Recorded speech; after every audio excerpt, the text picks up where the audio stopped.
Hello students! Today's live lesson will cover selected important topics from Lesson 7. The learning objectives of each lesson are a useful tool to ensure comprehension of key concepts. First, let's briefly review the learning objectives of Lesson 7. After completing this lesson, you should be able to describe the characteristics and functions of money, describe the different kinds of financial institutions that make up the U.S. financial system, explain the function, structure, and tools of the Federal Reserve System, identify issues related to international banking, and explain the types and characteristics of different financial investments. I will be reviewing the function, structure, and tools of the Federal Reserve System. The Federal Reserve System, or the Fed, is a United States national bank. It was established by Congress in 1913, but the structure and function of the Fed has dramatically changed since the 1930s. According to the Fed's original charter, its primary duties were to supervise banking and to manage the nation's currency. Now its duties have evolved to include an emphasis on broad economic goals, such as growth and stability. There are 5 groups that make up the structure of the Fed: the Board of Governors, reserve banks, open market committees, member banks, and other depository institutions. The Board of Governors consists of 7 members appointed by the U.S. President for overlapping terms of 14 years. The chair of the board serves on major economic advisory committees and works actively with the administration to formulate economic policy. The current chair of the board is Janet Yellen. She is the first woman to hold this position.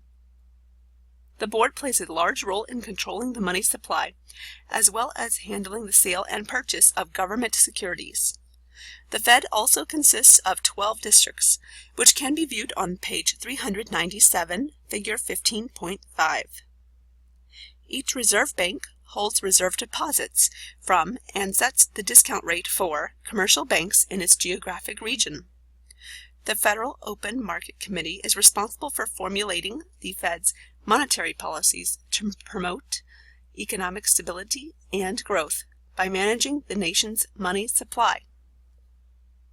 Member banks are all nationally chartered commercial banks and some state-chartered banks. The accounts of all member bank depositors are automatically covered by the FDIC. Although many state-chartered banks, credit unions, and S&Ls do not belong to the Fed, they are subject to its regulations, pay deposit insurance premiums, and are covered by the FDIC or the National Credit Union Administration. The functions of the Fed are covered in this lesson are the government's bank, the banker's bank, check clearing, and controlling the money supply.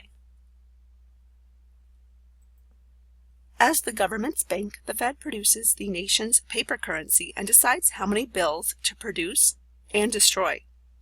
It also lends money to the government by buying bonds issued by the Treasury Department to help finance the national debt.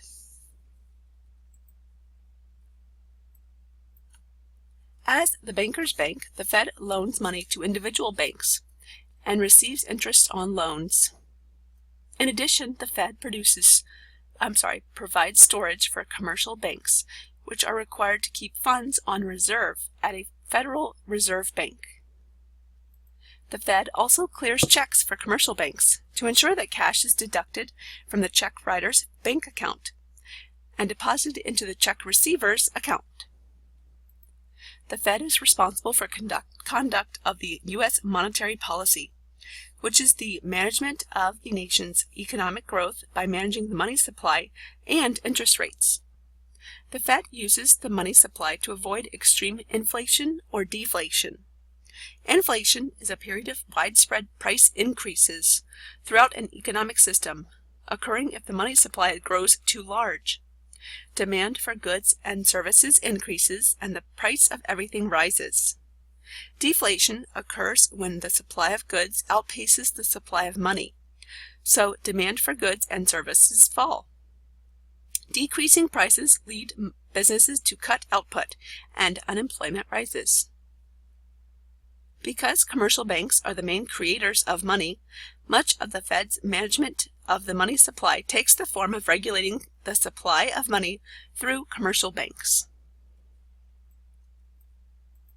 Our final topic will address the three tools of the Fed: reserve requirements, interest rate controls, and open market operations. The reserve requirement is the percentage of its deposits that a bank must hold in cash or on deposit with a reserve federal bank. The Fed can adjust the requirements for all depository institutions to make changes to the overall supply of money in the economy. As the banker's bank, the Fed loans monies to banks. The interest rates on these loans is known as the discount rate. If the Fed wants to reduce the money supply, it increases the discount rate, making it more expensive for banks to borrow money and less attractive for them to loan it. Conversely, low rates encourage borrowing and lending and expand the money supply. The federal funds rate, or key rate, reflects the rate at which commercial banks lend reserves to each other, usually overnight. While the Fed can't actually control this rate, which is determined by the supply and demand of bank reserves, it can control the supply of those reserves to create the desired rate.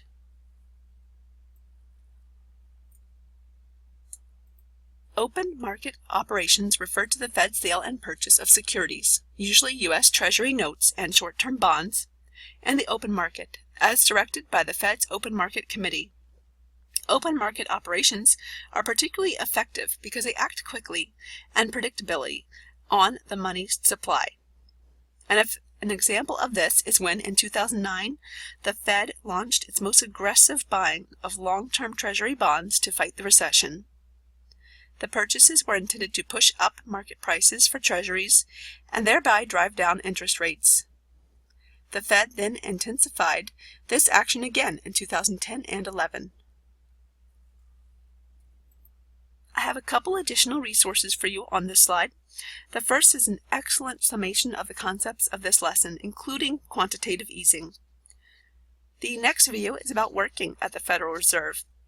The Federal Reserve even has its own YouTube channel, which I think is very compelling considering how the decisions made impact us all on such a great level. I've created a small Check Your Understanding section, similar to the online presentations, to help you verify your comprehension. You can review the answers on the next slide.